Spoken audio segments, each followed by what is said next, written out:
नमस्कार दोस्तों, मैं अंकुर उपाध्याय स्वागत करता हूं आप सभी का आपके अपने YouTube channel share market analysis में। दोस्तों यहाँ पे आप सभी के साथ बात करूंगा दो चीजों के ऊपर। केपीआईटी टेक्नोलॉजीज के जस्ट अभी रिजल्ट्स आते हुए दिखे, तो रिजल्ट्स कैसे रहे हैं, इसके बाद आपको क्या करना चाहिए।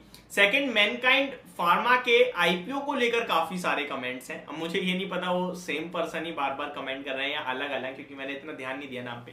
तो मैनकाइंड फार्मा के आईपीओ में आपको पैसा लगाना चाहिए या नहीं लगाना चाहिए, और अगर आपने लगा दिया है तो इसकी सारी डिटेल्स आपके साथ शेयर कर दूंगा। पर्सनली मेरा व्यू क्या बन रहा है वो भी आपके साथ शेयर करूंगा। तो स्टार्ट करते हैं बिना किसी देरी के। सबसे पहले स्टार्ट करते हैं लिस्टेड कंपनी केपीआईटी टेक्नोलॉजीज के स्टॉक के बारे में बात करके। केपीआईटी के बारे में बात करें तो कंपनी के जस्ट अभी Q4 के नंबर्स आए हैं। 873 पे स्टॉक ट्रेड कर रहा है। मॉर्निंग में ऑलमोस्ट 897 900 का हाई लगा है। रिसेंटली इस स्टॉक पे एक ब्रोकरेज हाउस ने डाउनग्रेड दिया था, बड़े टारगेट्स कट करे थे, उसके बाद स्टॉक में करेक्शन भी हुई।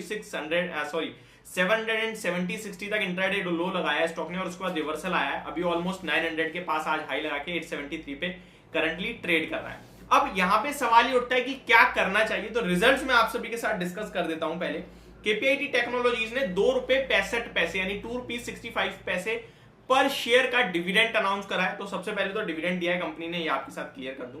कंसोलिडेटेड नेट प्रॉफिट 100 करोड़ से बढ़कर 112 करोड़ का हो गया है क्वार्टर ऑन क्वार्टर बेसिस पे।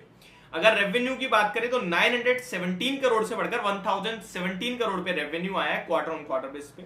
एबिट रुपीस की बात करें, कामकाजी मुनाफा 129 करोड़ से बढ़कर 142 करोड़ पे आया है quarter on quarter. EBIT margin की बात करें तो 14.04% से घटकर 14%, यानी स्लाइड 0.04% का डिप है, अदरवाइज कोई डिप नहीं है।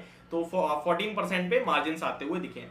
रिजल्ट्स की बात करें तो अच्छे हैं, कोई इशू नहीं है, बट इस स्टॉक के वैल्यूएशंस को लेकर डेफिनेटली एक चिंता है। अब देखिए वैल्यूएशन कब तक सस्टेन करते हैं, स्टॉक का कितना अच्छा चार्ट पैटर्न है, और स्टॉक के वैल्यूएशन कब तक सस्टेन करते हैं, इस वैल्यूएशंस पे कब तक पब्लिक खरीदती है, देखने वाली बात है। चार्ट पैटर्न बहुत इंटरेस्टिंग है, जिसके पास है बने रहे 780 के क्लोजिंग बेसिस के स्टॉप लॉस के साथ। यही मैंने जब डिप आई थी तब कहा था, आज भी यही कहूंगा। ऊपर में स्टॉक 940 का हाई लगा चुका है, वो मे भी ब्रेक कर सकता है आने वाले समय में। स्टॉक में कुछ भी बड़ी खराबी नहीं दिख रही है मुझे, रिजल्ट्स अच्छे ही हैं, नॉर्मल है, बट इस स्टॉक में वैल्यूएशंस की चिंता है लॉन्ग टर्म पर्पस से, वो मैं आपके साथ क्लियरली बता दूं। देखिए 74 के 75 के पी पे कोई आईटी कंपनी इस समय ट्रेड नहीं कर रही है जिस वैल्यूएशन पे ट्रेड कर रही है, तो वैल्यूएशंस कंसर्न है मुझे, ठीक है। बाकी कोई इश्यू नहीं है, जिसके पास है स्टॉप लॉस के साथ अपने स्टॉप लॉस को ट्रेल करते होल्ड करते चले जाएं, ये आपसे कहूंगा। अब आते हैं मैनकाइंड फार्मा के आईपीओ के ऊपर बिना किसी देरी के। तो सबसे पहले तो मैं आपको मैनकाइंड की डिटेल्स दे देता हूं भैया, आईपीओ की डिटेल्स जो वो आपके साथ शेयर कर देता हूं। तो ओपनिंग डेट थी 25 अप्रैल, यानी कल आईपीओ खुल गया था कल, और कल बंद हो जाएगा, यानी यस्टरडे खुला था, टुमारो बंद हो जाएगा। 25 अप्रैल को खुला है, 27 अप्रैल क्लोजिंग डेट है। कल शाम 5 बजे तक आप आईपीओ में पैसा लगा सकते हो। बेसिस ऑफ अलॉटमेंट, यानी कि जो आपको शेयर्स अलॉट हुए हैं नहीं हुए, वो 3rd में आपके डीमेट अकाउंट में आ जाएंगे, और 3rd में को मेल आएगी आपके पास कि भैया आपके मिल रहे हैं या नहीं मिल रहे हैं। एंड 4th में से आप लोगों को जिसको नहीं मिले उनके पैसे का वापसी हो जाएगा, यानी कि आप लोगों के 4th में से पैसे आने शुरू हो जाएंगे। किसी के 4th को आएंगे, किसी को 5th को, किसी को 6th को, बट आपके बैंक में आपका पैसा वापस आ जाएगा। क्रेडिट ऑफ शेयर्स की बात करें, आपके डीमेट अकाउंट में 5th मई को शेयर्स क्रेडिट हो जाएंगे, और लिस्टिंग है 8th मई को, आई थिंक फ्राइडे होगा 5th मई को, तो आपके लिए सैटरडे संडे, फिर मंडे को 8th मई को आपके लिए शेयर्स मार्केट में लिस्ट हो जाएगा 10 बजे, और आप चाहे तो बेच सकते हैं या फिर चाहे खरीद सकते हैं, जो आपका दिल करे। यानी 8 मई को लिस्टिंग होने वाली है कंपनी की। अब थोड़ी सी आईपीओ की डिटेल्स दे देता हूं मैं आपको। पहले अगर एंकर बुक की बात करें तो लगभग 1,20,17,000 शेयर्स जो है एंकर शेयर्स ऑफर करे जा रहे हैं एंकर को। एंकर साइज जो है वो लगभग 1300 करोड़ का है, और लॉक इन पीरियड जो है 50% शेयर्स का, यानी कंडीशनल है। 50% जो शेयर्स हैं उनके लिए लॉक इन हो जाएगा 30 डेज तक, यानी कि जो भी एंकर लॉक इन में पैसा लगा रहे हैं वो 30 दिन तक 50% शेयर्स नहीं बेच सकते हैं, 30 दिन के बाद 50% बेच सकते हैं, और बचे हुए 50% शेयर जो है वो 90 डेज का एंकर लॉक इन है, यानी कि जो एंकर लॉक इन पैसा है वो अगले 30 दिन तक शेयर्स नहीं बेचेंगे, ये आप समझ लीजिए, ठीक है। अब आते हैं नॉर्मल क्यूआईबी के लिए। लगभग 80 लाख शेयर्स रिजर्व करे गए हैं, जो कि 28.57% होता है।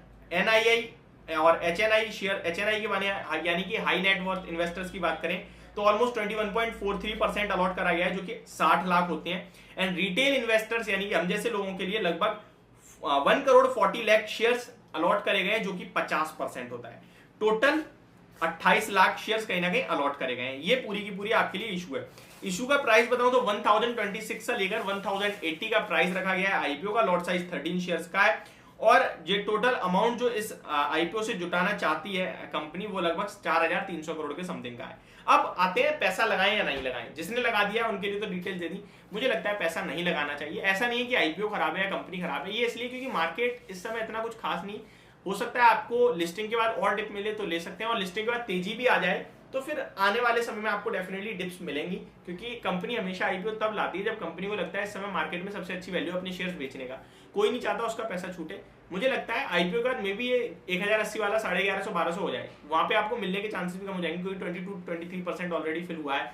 कल का दिन है, देखते हैं। इतना कोई खास रिस्पॉन्स नहीं है, मिल जाएगा मुझे लगता है अगर आप आईपीओ में बिड लगाओगे तो, बट इतना कुछ खास रिस्पॉन्स नहीं लग रहा है। तो मुझे लगता है अभी आपको वेट करना चाहिए, लिस्टिंग के बाद आप ले सकते हैं लॉन्ग टर्म पर्पज से आप चाहें तो ये मेरी तरफ से आपके लिए राय। होप आपको वीडियो समझ पसंद दोनों आई होगी। Thank you so much for watching this video. Have a great day guys.